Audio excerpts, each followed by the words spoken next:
Be me, Jake, 32 years old, working IT for a mid-sized firm in Denver.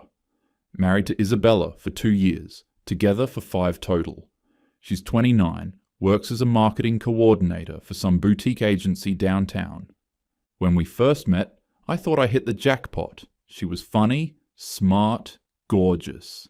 I pursued hard, planned creative dates, surprised her with flowers, wrote her actual handwritten notes like some rom-com character. She ate it up. Fast forward to 6 months ago. We're sitting on our couch after dinner. Nothing fancy, just leftover pasta I'd reheated. Isabella sets down her wine glass and turns to me with this serious expression. "We need to talk about something," she says. I mute the TV. "Okay, what's up?" She takes a breath like she's about to defuse a bomb. "I've been processing some things lately, and I need you to respect a boundary I'm setting." Already I'm confused. Boundary about what? Did I forget to take out the trash again? "I need you to stop touching me," she says. Like, completely. No sex, no cuddling, no casual touches, nothing physical. I just stare at her. What? Why? Did I do something? "It's not about you," she says, which is what people say when it's definitely about you. It's about me reclaiming ownership of my body. I've been feeling pressured, and I need space to process that. Pressured by me? I'm genuinely lost. I haven't even initiated sex in like 2 weeks, because she kept saying she was tired. It's not that simple, Jake. It's just, physical touch has been making me feel like I don't have autonomy. I need to work through that. I ask if I did something specific. She says no. I ask if she wants to see a couples therapist. She says she needs to figure this out on her own. First, I ask how long this is going to last. She says she doesn't know. What am I supposed to do with that? I tell her okay. I'll respect her boundary.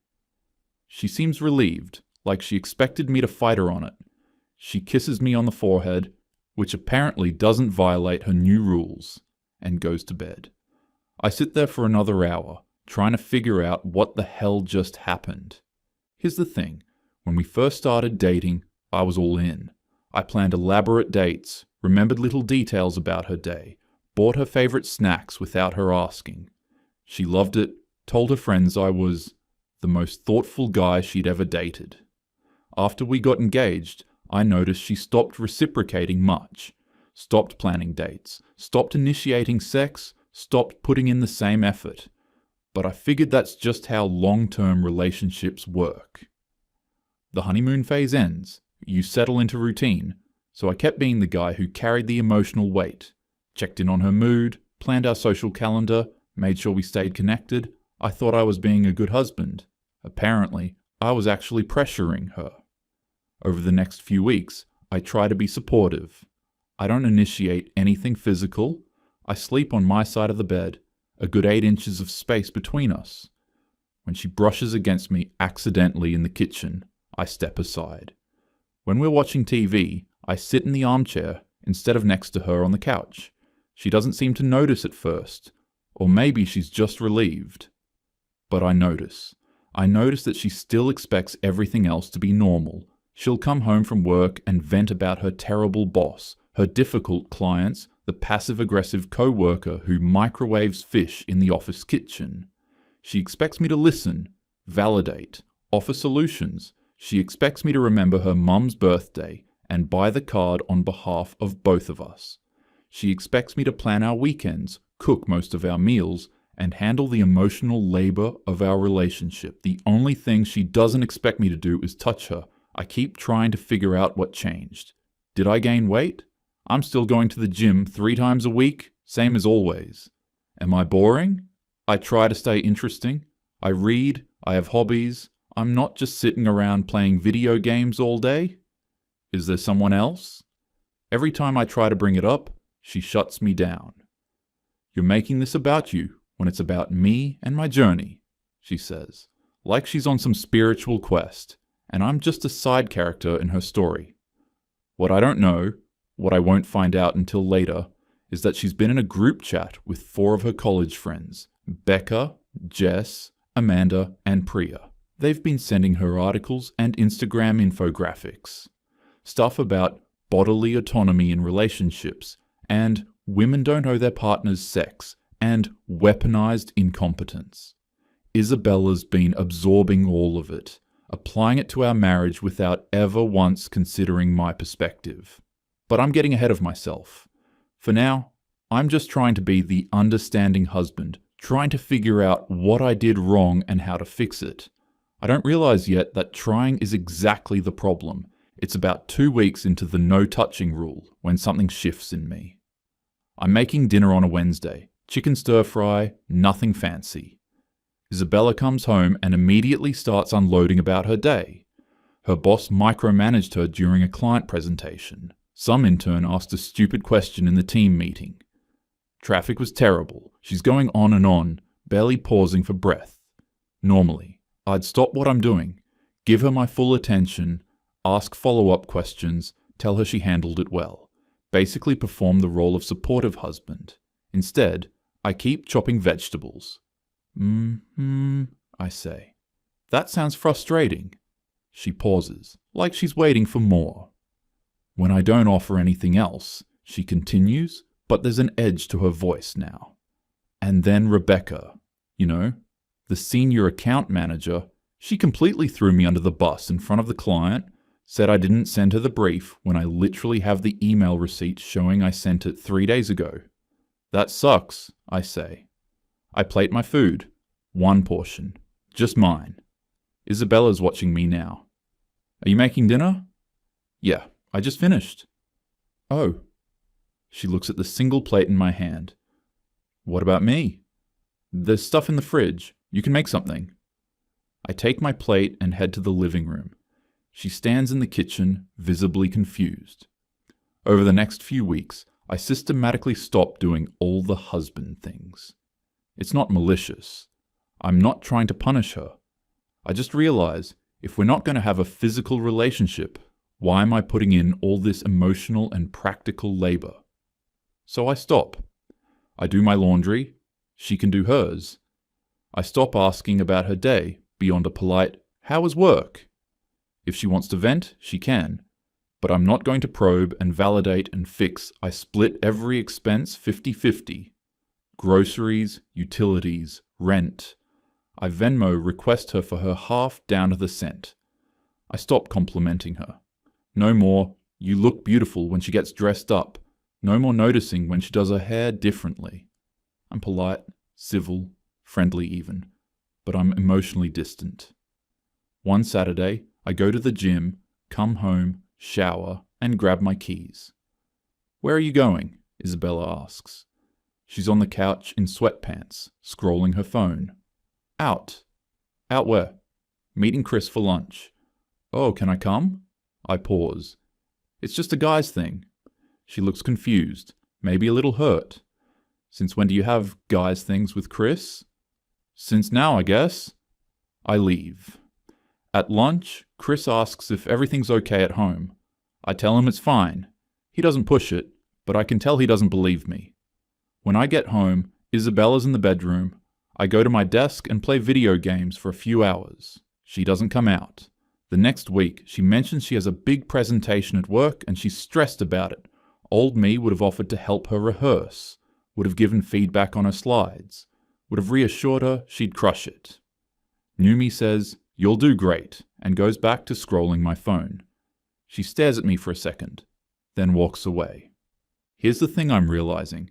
I'd been carrying the entire emotional weight of our relationship for years, planning everything, remembering everything, managing her feelings along with mine. And I was exhausted.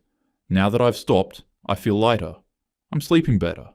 I have time for hobbies I'd abandoned. I'm not constantly trying to decode her moods or figure out how to make her happy. But there's grief too. I miss my wife. I miss feeling wanted. I miss the intimacy. Not just sex, but the small touches. Her hand on my shoulder when she walked past. Her head on my chest while we watched TV. The casual closeness that made me feel like we were a team. I'm just done chasing someone who doesn't want to be caught. Isabella starts noticing she'll make comments. "You've been really distant lately. Are you mad at me? You seem checked out." I'm honest with her.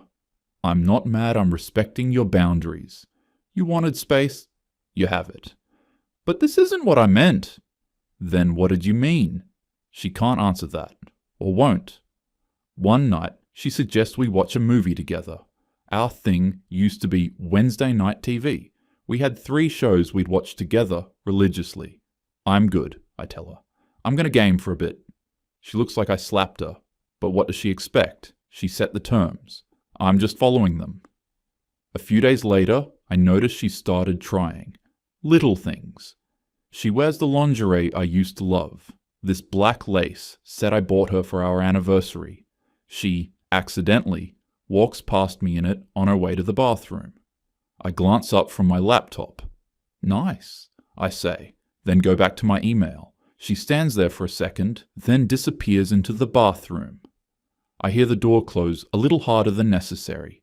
She suggests we cook together one night. I tell her I already ate. She asks if I want to go to our favorite restaurant, the Italian place where I proposed. I tell her I'm busy. I'm not trying to be cruel. I'm just done.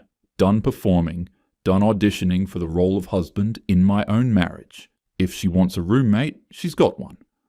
It's a Thursday night, about 3 months into the roommate arrangement. Isabella's in the shower. I'm in the kitchen making myself a protein shake when I notice her laptop open on the table. A notification pops up. Group chat. Girls support girls. The preview message reads, OMG, so Tyler and I tried this new thing last night, and I shouldn't look. I know I shouldn't. But something makes me click.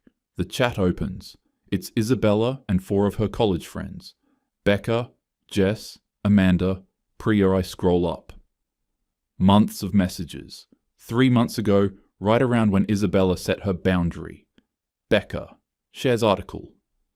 Why women don't owe their partners. Sex what? And why that's empowering. Amanda. This is so important. I made David earn back intimacy after he took me for granted, and honestly, our relationship is so much better now. Isabella. I think I need to do something like this.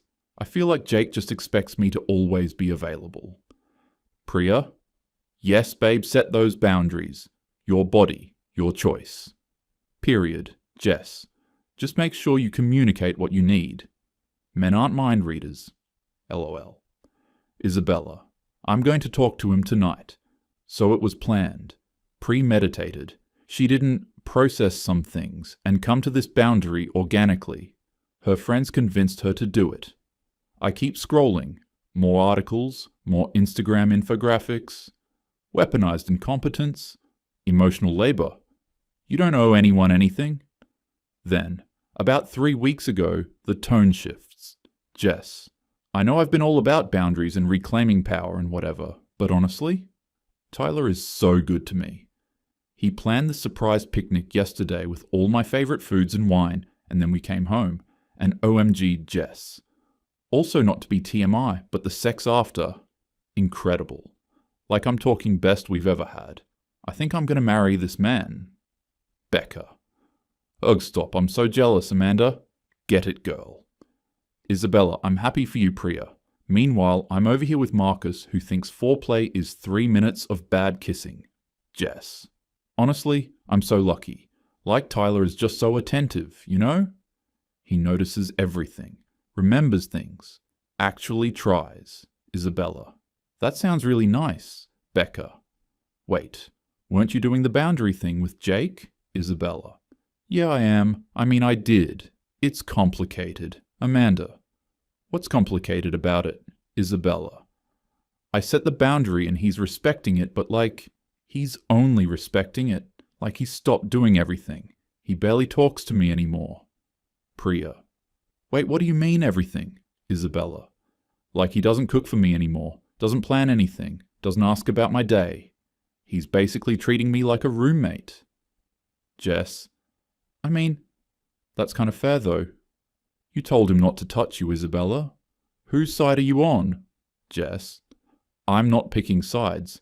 I'm just saying if you tell someone you need space, you can't be mad when they give you space. Isabella. But I didn't mean space from everything. Just physical stuff. I thought he'd still try. Still pursue me. Amanda. Men are so confusing. Becca. Literally the worst. Jess. IDK. I think Jake's reaction makes sense, actually. Why would he keep pursuing someone who's rejecting him? Isabella. You're supposed to be supporting me. Jess. I am supporting you. I'm being honest with you. You can't have it both ways, babe. Isabella. I miss what you have with Tyler. I miss feeling wanted like that. Priya. Then tell Jake that. Isabella. I can't just take it back. I'll look stupid. Becca. You're not stupid. You were setting healthy boundaries. Isabella. I know, but now I feel like I messed everything up. I close the laptop. My hands are shaking. So that's what this was. A test. A power play she wanted to see if I'd chase her harder, prove my devotion, earn her back. And when I didn't, when I actually respected her boundary like a functional adult, she panicked. She's jealous. Jealous of Jess and her attentive boyfriend. Jealous of the intimacy, the effort, the wanting. All the things she rejected from me. The shower turns off. I hear Isabella moving around in the bathroom. I sit there, staring at the closed laptop, processing. I'm not even angry, I'm just tired. Tired of games. Tired of tests. Tired of being married to someone who sees our relationship as some kind of strategic negotiation instead of a partnership. Isabella comes out in her robe, hair wrapped in a towel. Hey, what are you doing? Just making a shake. You want one? No, I'm good. She pauses. Are you okay? You seem weird. I'm fine. She studies my face for a second, then shrugs and heads to the bedroom. I don't confront her. Not yet. But now I know exactly what I'm dealing with. The next week, Isabella ramps up her efforts. She suggests we go out to dinner. I tell her I have plans with Chris. She offers to cook together. Like we used to. I tell her I already meal prepped for the week, Friday night. She gets dressed up. I'm talking full hair and makeup. The black dress she knows I love, heels. She walks into the living room where Chris and I are watching the game with beers. She's clearly expecting a reaction, wants me to notice, to compliment her, to drop everything. I glance up. You look nice? Going somewhere? Her face falls. No. I just felt like dressing up. Cool. I turn back to the TV. Chris shifts uncomfortably on the couch. Isabella stands there for another few seconds, then walks back to the bedroom. After Chris leaves, she comes back out. She's changed into sweats. Her eyes are red. We need to talk, she says. Okay. What's going on with you? What do you mean? You've completely checked out. You don't talk to me. You don't spend time with me. You act like I don't even exist. I'm giving you the space you ask for. That's not what I meant, and you know it. I set down my phone. Look at her directly. Then what did you mean? Because you told me not to touch you. You said you needed space. I respected that. But you were supposed to still show me you care. Still try.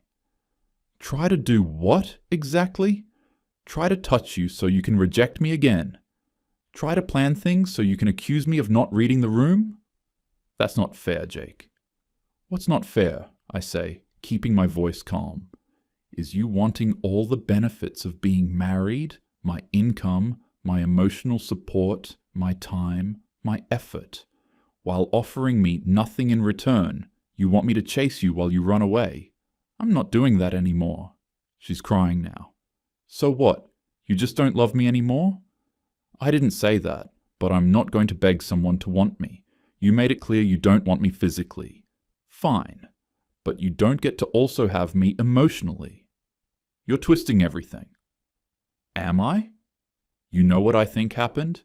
I think your friends convinced you that setting this boundary would make me chase you harder, make me appreciate you more, prove how much I love you, and when I didn't, when I actually respected what you asked for, you realized the game backfired. Her face goes pale. I wasn't playing a game. Then what were you doing? I was confused. I just wanted to feel wanted again. And I wanted to feel wanted too, I say. But you never considered that, did you? She doesn't answer, just cries harder. I saw your group chat, Isabella. She freezes. What? Your laptop was open, I saw everything. Jess talking about Tyler, you being jealous, your friends convincing you to test me, all of it. Her crying stops. Now she just looks panicked. You went through my messages? They were open, but that's not the point. The point is, you literally told your friends you expected me to keep pursuing you even after you rejected me. That's not... I didn't mean it like heart. How did you mean it then? Explain it to me. She can't. She just stands there, mouth opening and closing like a fish. You turned our marriage into a test, I continue, and you're mad that I didn't fail it. You're mad that I have self-respect. I made a mistake, she shouts. I'm sorry, okay? I'm sorry. Sorry you did it, or sorry you got caught. She doesn't answer. That tells me everything. I stand up. I'm sleeping in the guest room tonight. You can have the bed. Jake, please, I need space, I say, throwing her words back at her to process things. Her face crumbles, but I walk past her without another word. 3 days later, Isabella corners me in the kitchen. We need to fix this. I'll do anything. Anything? Yes, therapy, whatever you want. Just please don't give up on us. I lean against the counter, studying her. You know what's funny? When you cut me off, I thought something was wrong with me, that I wasn't attractive enough, interesting enough, good enough. I spent weeks trying to figure out what I did wrong. You didn't do anything wrong. But then I realized you were never going to tell me what would make things right, because there was no right answer. The test was designed for me to fail. Keep pursuing, and I'm not respecting your boundaries. Stop pursuing, and I don't love you enough, I couldn't win. That's not true. It is true. And the sad part? I would have done anything for you. Anything. But you mistook that for weakness. You thought you could treat me however you wanted, and I'd just take it. She's crying again. I know I messed up. I know, but we can fix this. Can we? I ask. Because I don't think you actually understand what you did. You're not sorry you hurt me. You're sorry you lost control. That's not fair. Life's not fair, Isabella. You taught me that. She grabs my arm. Please, I love you. I gently remove her hand. I love you too. But I don't like who I become when I'm with you. And I think you're in love with the idea of me, the guy who planned everything and worshipped you, not the actual me. So what? We're just done? I look at her for a long moment. I don't know, but I do know I'm not going to be your backup plan while you figure yourself out. I'm not going to wait around hoping you'll finally decide I'm worth the effort. I grab my keys and head for the door. Where are you going? Her voice cracks. Out! Don't wait up! I close the door on her crying, and for the first time in months, I feel like I can breathe.